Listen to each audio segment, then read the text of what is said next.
એકવાર બ્રહ્માંડ ઘાટ પર ઠાકોરજી ખેલી રહ્યા છે.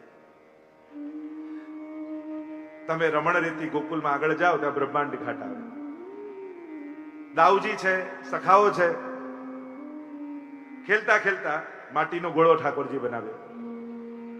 ચારે બાજુ જોયું, કોઈ જોતું તો નથી ને. અને ધીમે રહીને માટીનો ગોળી એ લડ્ડુ મુખમાં મૂકી લીધો. અને જ્યાં મુખમાં મૂક્યો દાઉજી જોઈ ગયા. દાઉજી જોઈ ગયા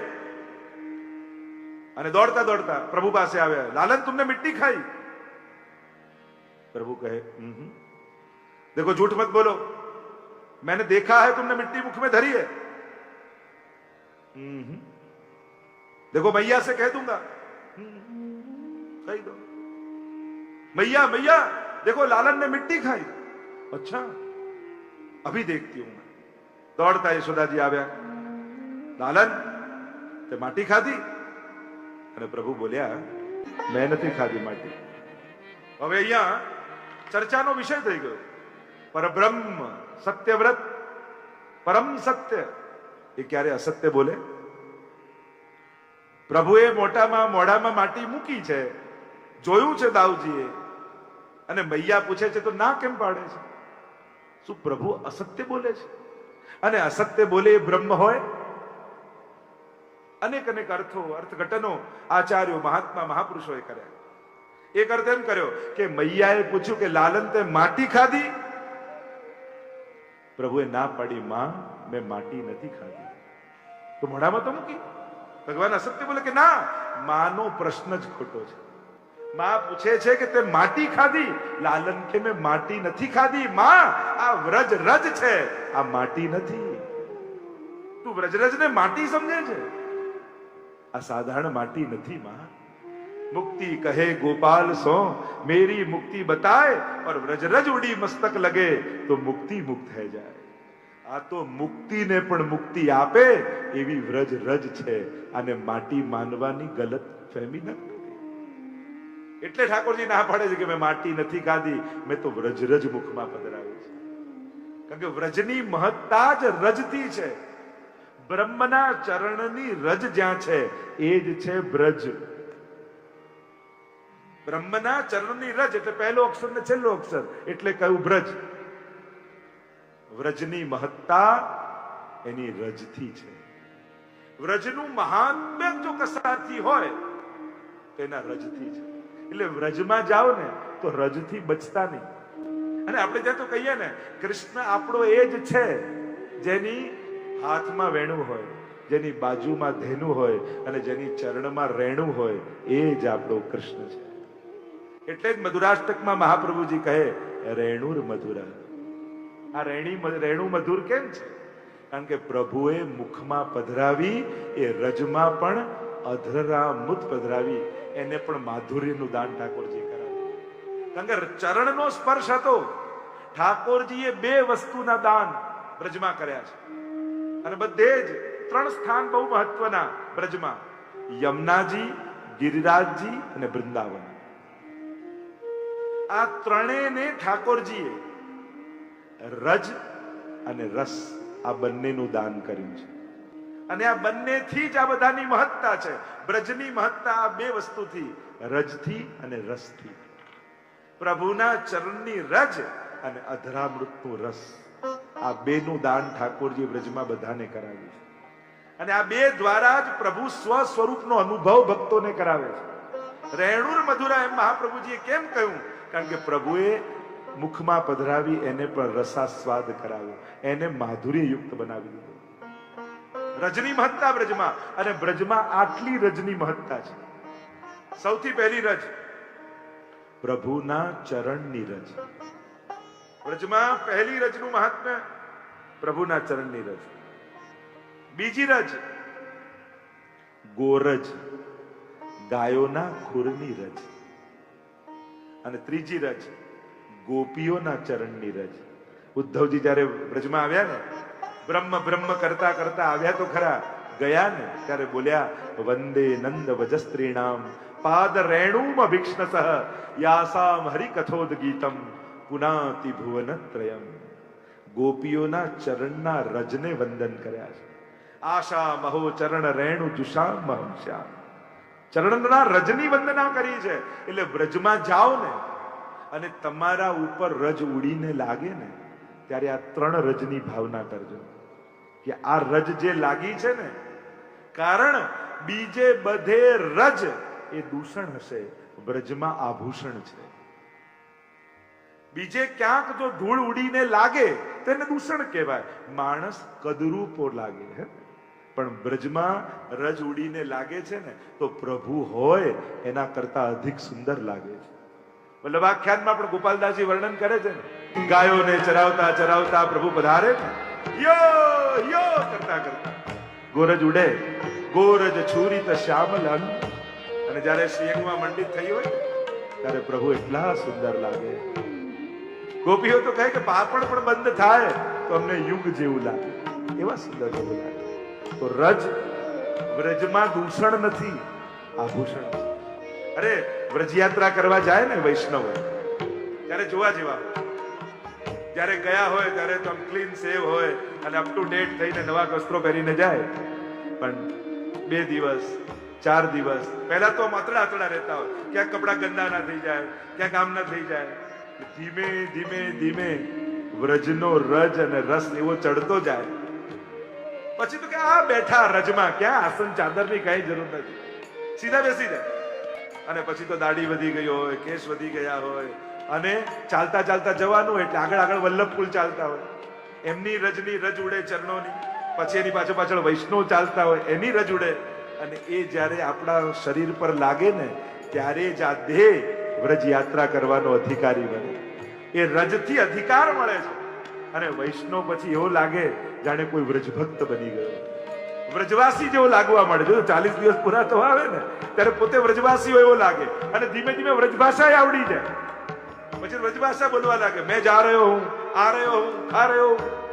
જોજો વ્રજ યાત્રા કરતા હોય જોવા 40 દિવસ પછી વ્રજભાષા બોલતા થઈ જાય. એમ પણ જેની આગળ વ્રજ શબ્દ લાગી જાય ને એ અલૌકિક થઈ જાય. ભૂમિ છે પણ વ્રજ લાગ્યું તો વ્રજ ભૂમિ થઈ ગઈ. ભાષા છે પણ વ્રજ લાગી ગયું તો વ્રજ ભાષા થઈ ગઈ. ભૂષા છે પણ વ્રજ લાગી ગયું તો વ્રજની ભૂષા થઈ ગઈ. ભોજન છે પણ વ્રજ લાગ્યું તો વ્રજનું ભોજન થઈ ગયું. તો દરેક વસ્તુમાં જયારે વ્રજ લાગી જાય એની અલૌકિકતા સંપાદન થઈ જાય. રજ એ ભૂષણ છે. યમુનાજીમાં જુઓ, અન્ય જલમાં રજ હોય તે પ્રદૂષણ કહેવાય, યમુનાજીમાં રજ હોય તો એ આભૂષણ કહેવાય. તરંગ ભુજ કંકણ પ્રકટ મુક્તિકા વાલ. રજ ચળકે તો મહાપ્રભુજી કે આ ચળકતી રજ એ પ્રદૂષણ નથી, એ યમુનાજીના કંકણ રૂપી આભૂષણ છે. તો રજ યમુનાજીમાં સ્તુતિ ગાઈએ છે. શ્રી કૃષ્ણના ચરણારવિંદની રજ થકી શોભી રહે. રજથી કોઈ શોભે? એ તો શોભા જતી રહે. તમે ધૂળથી તરબતર થઈ જાઓ, ક્યાંકથી આવતા હો તમે અહીંયા ને કોઈ ગાડી આવે તમારા પર ધૂળ ઉડે તો તમને બેચેની થઈ જાય કે લો બધા તૈયાર થયેલું બધું બગડ્યું એમ લાગે. પણ વ્રજની રજ ઉડી હોય ને તો હોય એના કરતા સુંદર લાગવા. તમારી શોભા અલૌકિક બનાવી દે. કારણ કે રેણુર મધુરો એ રજ અલૌકિક છે. એ વૃંદાવનમાં છે, એ યમુનાજીમાં છે, એ ગિરિરાજજીમાં છે. વ્રજ રજ में लोटत गोविंद कुंड में नहिए तरेटी श्री गोवर्धन की तन पुलकित વ્રજ રજ में लोटत गोविंद कुंड में नहीं. ગિરિરાજજીની તરેટીમાં રોજ ઠાકોરજી પધારે છે, ચરણોના સ્પર્શ કરાવે છે. અને એ રજ સાધારણ રજ નથી, પ્રભુના ચરણોની રજ છે. એટલે જ આપણે ત્યાં દંડવતી પણ કરે ને એ કોઈ ક્ષમા માંગવા માટે નહીં, વ્રજ રજમાં આળોટવા માટે. અનેક અનેક ભાવો આપણે ત્યાં છે. તો અહીંયા રજની મહિમા બતાવીને કહ્યું કે આ માટી નથી માં, આ તો વ્રજ રજ છે. મોટા મોટા દેવતાઓ પણ જેના માટે લાલાયિત રહે છે ને એવી આ વ્રજની રજ છે. સકળ તીર્થો આપણે ત્યાં વ્રજ મહિમામાં એવો પ્રસંગ આવે છે કે જ્યારે મધુવનમાં પધાર્યા મહાપ્રભુજી અને જોયું ને કે ત્યાં એક ગર્ધબ આળોટતો હતો ધૂળમાં. ત્યારે આશ્ચર્ય થયું વૈષ્ણવોને. કાળો ગર્ધબ હતો, જ્યાં ધૂળમાં આળોટ્યો શ્વેત બની ગયો અને પાછો દોડતો જતો રહ્યો. પૂછ્યું, જયરાજ આ કોણ જીવ હતો? ત્યારે કહ્યું, આ તીર્થરાજ પ્રયાગ હતા.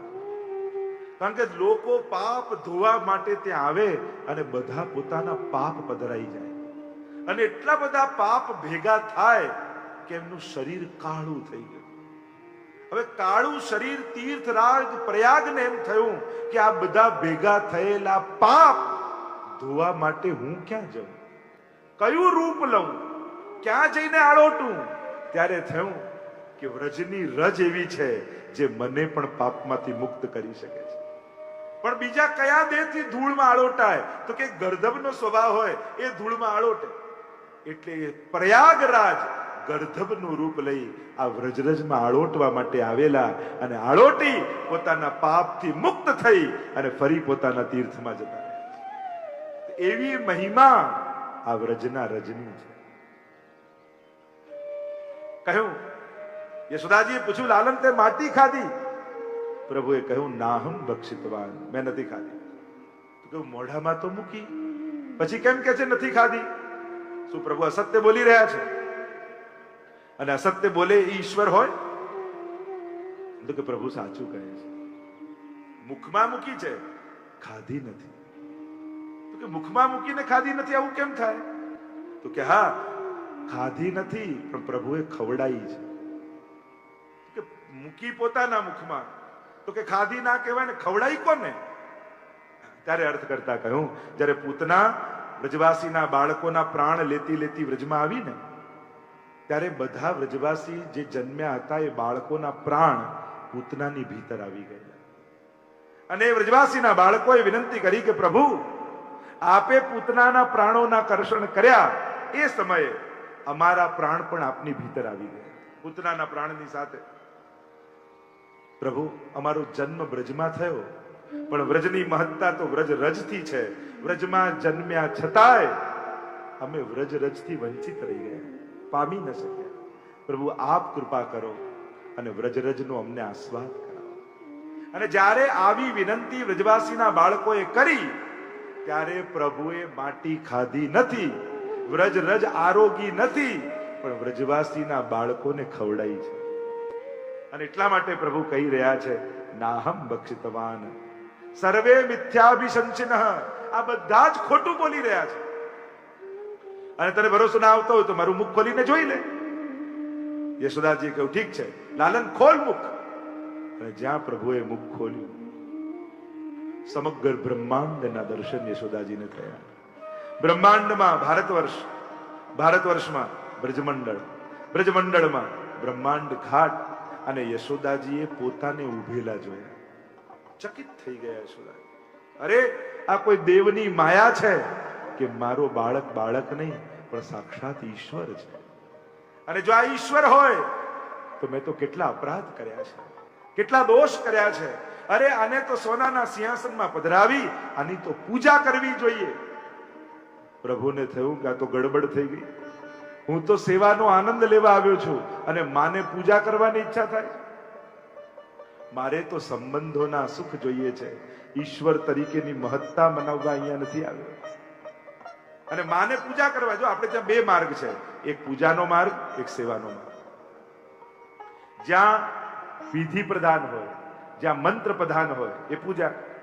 જો પંચોપચાર પૂજા થાય, ષોડશોપચાર પૂજા થાય, અને પૂજાના બધા ક્રમ આહ્વાનથી લઈ વિસર્જન સુધીનો ક્રમ હોય. ઘણી ક્રિયાઓ પૂજા અને સેવામાં સરખી હોય. પૂજામાં તમે આરતી લો, સેવામાં આરતી લેતા નથી, કારણ કે ત્યાં નજર ઉતારવાના ભાવથી આરતી થાય છે. કારણ કે ઠાકોરજી જયારે વનથી પાછા આવે અને યશોદાજીને એમ થાય કે કોઈની નજર મારા લાલન, કેટલી નજરો મારા લાલન પર પડી હશે, ક્યાં કોઈની નજર ન લાગી જાય, એટલે નજર ઉતારવાના ભાવથી આરતી કરે. એટલે આપણી હવેલીઓમાં આરતી લેવાતી નથી, સેવામાં આરતી લેવાતી નથી. પણ જ્યાં પૂજા કરો ત્યાં આરતી લેવાય. જેમ ભાગવતજી પૂજન કરો તો ભાગવતજીની આરતી લઈ શકાય, કારણ કે પૂજા છે. જ્યાં જ્યાં પૂજા હોય ત્યાં આરતીનું ગ્રહણ થાય. તો જ્યાં વિધિ પ્રધાન હોય ત્યાં પૂજા. મંત્ર એક સોપારીમાં પણ આહ્વાન કરે તો ગણપતિજી સોપારીમાં પણ આવીને બિરાજી જાય, કારણ કે મંત્ર આધીન સૌ દેવતા, દેવતાઓ મંત્રને આધીન છે. અને મંત્રથી જયારે આહ્વાન કરવામાં આવે ત્યારે દેવતાઓનો ત્યાં નિવાસ ચોક્કસ થતો હોય છે. એટલે જ આપણે ત્યાં ફોટાઓ મૂકવાથી દેવતાઓ નથી આવતા, મંત્રો બોલવાથી દેવતાઓ આવે છે. એટલે જ ઘણી વાર પૂજામાં કે એમાં પણ આપણે ત્યાં બહુ ફોટાઓ તો આપણે જોઈને ખુશ થઈએ છીએ, પણ જયારે સંકલ્પ કરો છો જેના નામ વતી, એ સંકલ્પ થકી એના ત્યાં કથા પહોંચે છે, સંકલ્પ થકી એના વતી પૂજા પહોંચે છે. એટલે મહત્વનું છે કરેલો સંકલ્પ, મૂકેલા ફોટા નહીં. ફોટા તો આપણી પ્રસન્નતા માટે, કે આપણે જોઈ નથી શકતા એટલે આપણને દેખાય એટલા માટે આપણે ઘણા પિતૃઓના ફોટા મૂકે, વડીલોના ફોટા મૂકે, પણ એ ફોટો મહત્વનો નથી, એના નામથી કરેલો સંકલ્પ મહત્વનો છે. સંકલ્પ થકી ત્યાં પૂજા પહોંચે છે. તો જે વિધાન છે એનો પ્રકાર છે. અને ત્યાં મંત્ર ને બધું આધીનો, ત્યાં ઠંડુ જલ મહાદેવજી પણ ચડે તો ઠંડુ જ ચડે. ત્યાં એના વિચાર કરાય કે શિયાળો છે, લાવ ગરમ કરી લઉં. સેવામાં તત્સુખનો ભાવ હોય, સેવા બિરાજતી હોય તો યથા દેહે તથા દેવે. જે આપણા દેહને થાય એ દેવતાને થાય.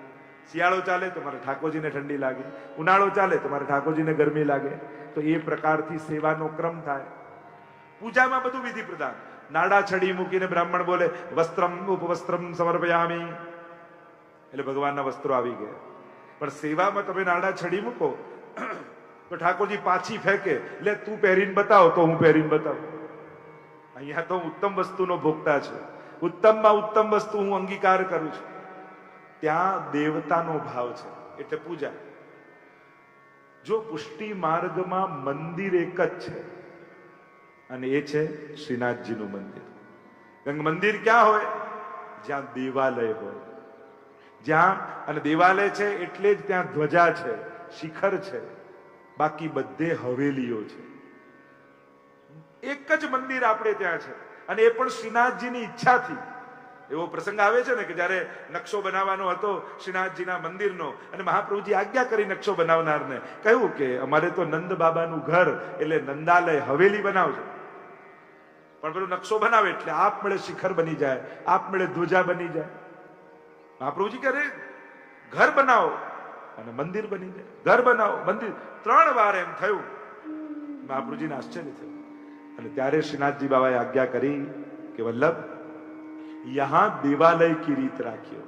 મારે અહીંયા જગ ઉદ્ધારક રૂપે બિરાજવું છે, અને એટલા માટે શ્રીનાથજીની આજ્ઞાથી એકમાત્ર પુષ્ટિ માર્ગનું મંદિર એ શ્રીનાથજીનું ધ્વજા અને શિખર વાળું બન્યું.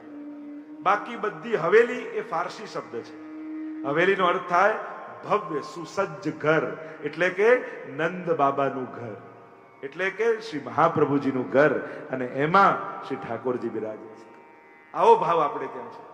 તો ત્યાં દેવાલયની રીત છે, એટલે શ્રીનાથજીના મંદિરની આરતી પણ ઘણી વાર લેતા હોઈએ છીએ, પણ બીજે બધે નંદાલય છે, ત્યાં નજર ઉતારવાનો ભાવ છે. ક્રિયાઓ ઘણી જગ્યાએ સરખી લાગે, પણ આપણી પરંપરાઓ અને આપણી વિધિઓનો ફરક છે, અને એ ભાવ અનુસાર ત્યાં પ્રકાર થાય. બાકી બધે નંદાલયની ભાવના. તો જ્યાં પૂજા માર્ગ, પૂજા વિધિ, એટલે ત્યાં ઘણીવાર પૂજાના ક્રમો પણ છે. અને સેવામાં 4 પ્રકારથી સેવા થાય છે, 4 ભાવથી. બ્રહ્મ ભાવ, ગ્વાલ ભાવ એટલે કે બ્રહ્મોપચાર, ગ્વાલોપચાર, રાજોપચાર અને બાલોપચાર. આ 4 ઉપચારથી આપણે ત્યાં પુષ્ટિ માર્ગીય સેવા ક્રમનું વિધાન છે. પહેલો બ્રહ્મોપચાર. ભલે બાલક છે પણ બ્રહ્મ છે, ઈશ્વર છે, એટલે એને પંચામૃત થાય, જ્યેષ્ઠાભિષેક થાય, હે ને, પુરુષુક્ત બોલાય, જ્યેષ્ઠાભિષેકના મંત્રો બોલાય, કારણ કે બ્રહ્મ છે.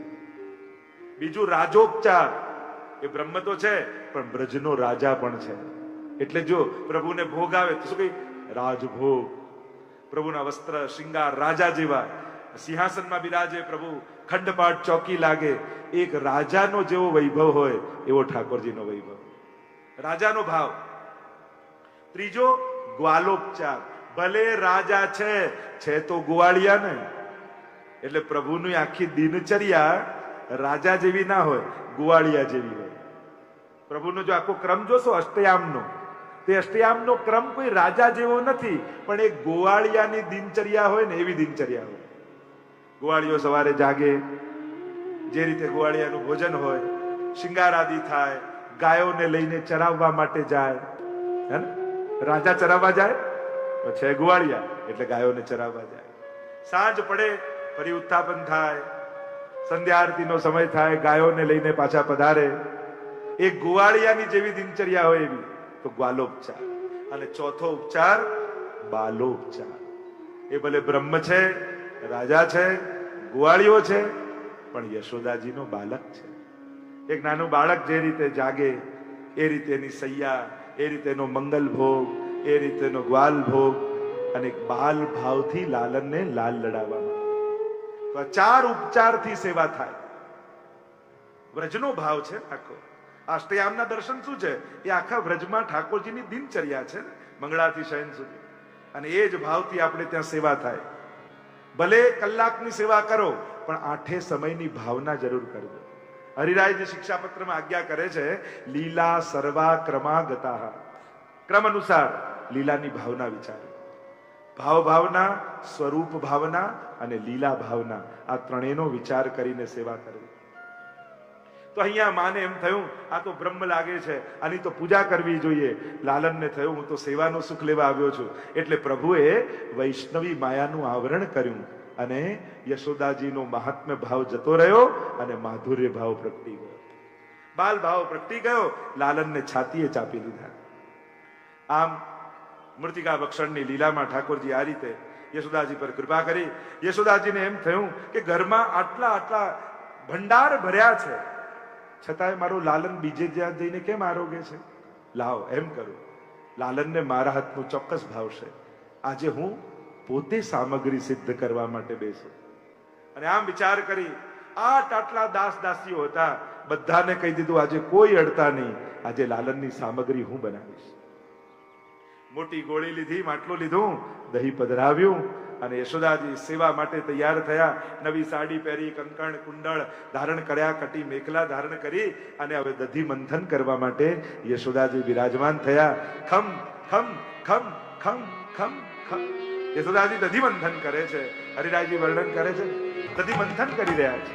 એકદા ગ્રહદાશીષુ યશોદા નંદ ગેહિની કર્માંતર નિયુક્તાસુ નિર્મ મંથ સ્વયં દધી યાની યાની ગીતાની તદ બાલ ચરિતાની છે.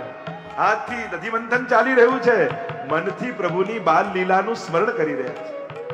યશોદાજી મંથન કરતા જાય, બાલ લીલાનું સ્મરણ કરતા જાય. અરે મારો લાલન કેવી કેવી લીલાઓ કરે. મંથન કરતા કરતા યશોદાજીને યાદ આવ્યું.